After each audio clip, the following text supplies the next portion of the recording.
Liepājas universitāte īsteno projektu, kas saistīts ir ar līderības prasmju un radošumu prasmu izkopšanu studentiem. Mēs zinām, ka arī jūsu skola īsteno tādu programmu Līderis manī.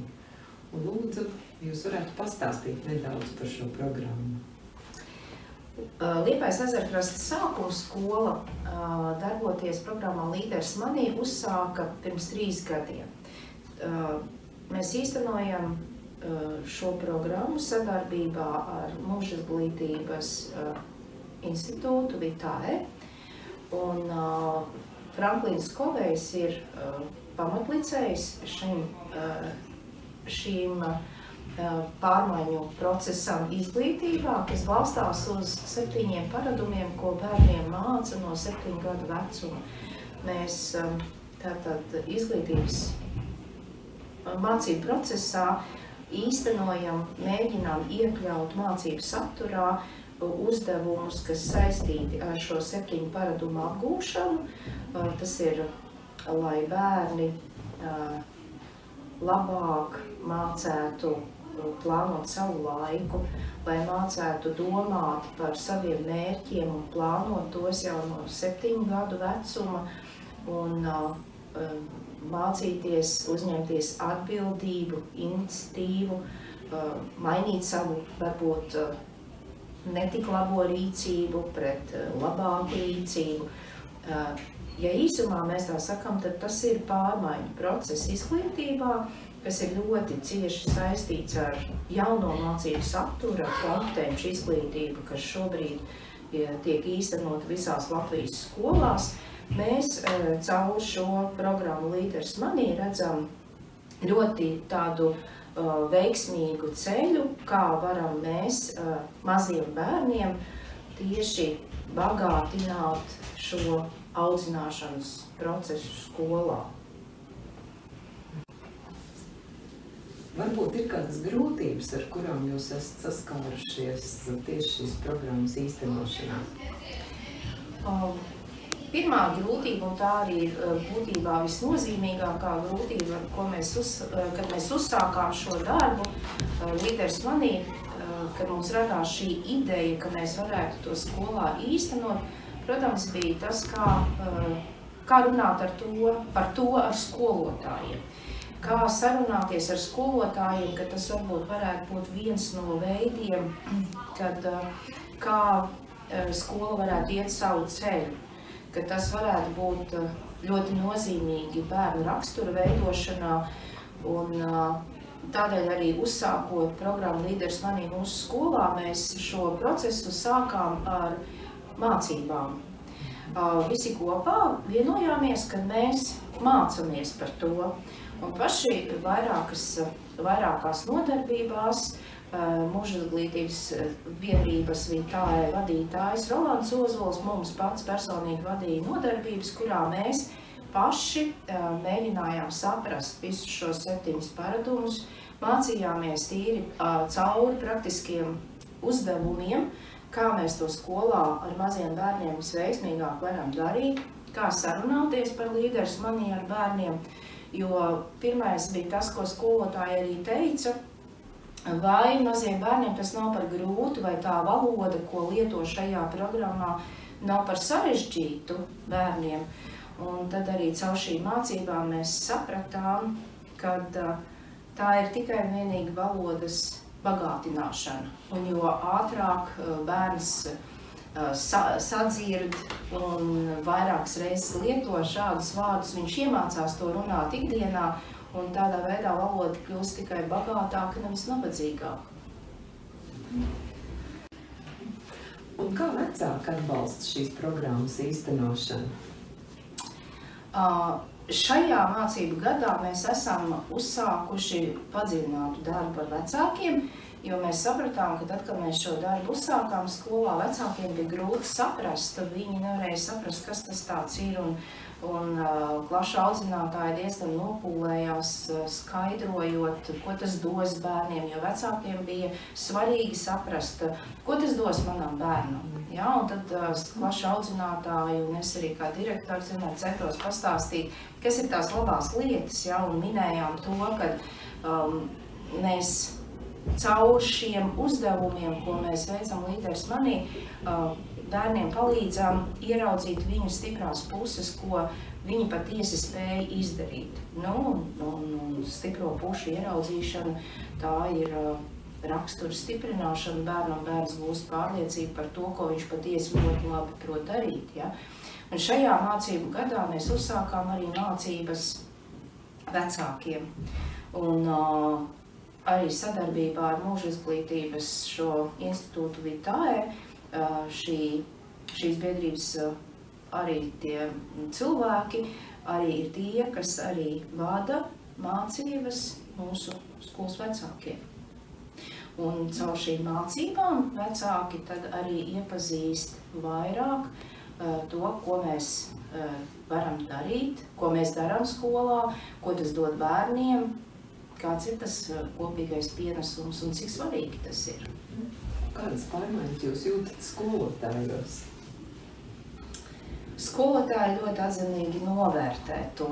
Tad, kad mācību gada beigās mēs sarunājamies par to, kuras ir tās stiprās puses, kas patiešām mums ļoti labi izdodas skolā, tad viens no tiem, ko min, tas ir Līderis manī. Un tad, kad ir šis otrs jautājums, ko es vienmēr jautāju, vai to vajag turpināt, tad visi kā viens saka, jā, noteikti.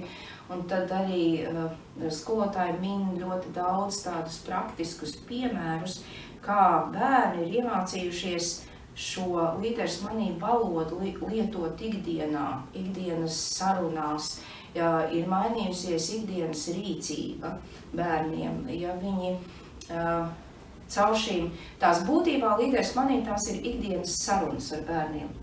Un ja skolotājiem izdodas to iekļaut arī mācību saturā, mācību stundu uzdevumos, kādā no priekšmetiem, tad tas ir tas veiksmes stāsts, kas patiesībā tiek izdzīvots, un tad arī vecāki to ierauga, jo bērni mājās par to pastāsta, un tā arī tie vecāki sadzird par to līderi, arī caur tiem saviem bērniem. Ja? Un sarunas noslēgumā, vai jūs varbūt varat minēt kādu veiksmes stāstu, kas jums vislabāk palicis atmiņā? Ir vairāk veiksmes stāsti, bet viens, ko mēs skolotāji tiešām vienmēr atceramies un vienmēr arī pieminam tajās ikdienas profesionālajās sarunās ir, un tā ir arī atbilde tiem kolēģiem, kas saka, ka 1. klasē 7 gadu vecumā bērns nesaprot, ko nozīmē vārds proaktīvs un neizprot, ko nozīmē proaktīva rīcība. Tad mēs varam apgalst šo apgalvojumu, un šeit tajā sakarā man ir fantastisks piemērs no mūsu skolas dzīves. Šis piemērs bija pašā 1. gadā, kad mēs sākām Līderis manī īstenot skolā. 1. klases skolēni devās uz sporta stundu šeit pat blakus ēkā, kur mēs novājam sporta zāli. Un bērni dodas uz sporta stundu ziemas laikā un iet kolonā viens aiz otru. Un vienam puikam ir nokritis cimdiņš ejot. Un bērni iet uz priekšu, un viena meitene ierauga. Un saka, skaties, tev nokritis cimdiņš, un it kā sāk smieties par to, redz, kā tu esi pazaudējis savu cimdiņu. Un cits viens puisis, ko tu smejies, esi proaktīva, pacel cimdiņu un iedod viņām. Tas ir veiksmes stāsts, un to mēs vienmēr atceramies, un tad mēs arī sakam, lieto šo sarunu. Ja mēs sarunājamies ar bērniem ikdienā par lietām, un bērni saprot tās, un Līderis manī ir par atbildību, ir par iniciatīvu, par rīcības maiņu, par prasmi izvērtēt rīcību, saprast, ko es varu, un paslavēt citu.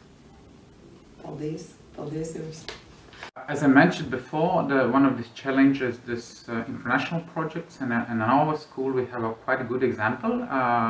We wrote and we won the Erasmus Plus project. Its name better future is the better education.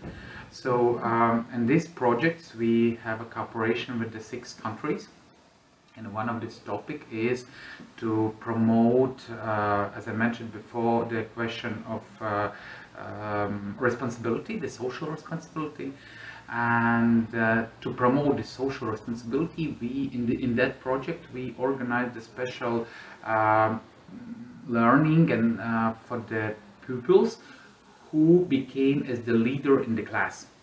So we strongly believe that this peer education, when the peer is the more they are more openness, and for example, a young man I would say he better can explain the topical issues for this peer, but not like a teacher without this academical approach. So, and based on this peer approach, we input one of the outcomes of the project is this leader. We made a team, and we made the leader team. So we made this special. We create, I would say, this leader approach. So in each class in the secondary school, we get some 2 or 3 students who goes to the abroad and who learn some leader. One of the question is that leadership, and he or she, doesn't matter, could provide these questions of the leadership, how to work with the youngsters and how to build our future. So, but our approach is this peer approach. We based it. So I would say this is the good example how we can promote this. Of course, I would say that we have quite a lot of challenge if we want to implement this question of leadership. And one of this challenge are the changing our paradigm, the changing the way how we think and how we learn and how we teach. One of this challenge is to change this and find the better pedagogical approach, how to provide the question of leadership in curriculum. And the second challenge is that and actually it's our good example of our work is to find the Europe funds and wrote some new projects, for example Erasmus projects, to implement this question of leadership and to take some international experience.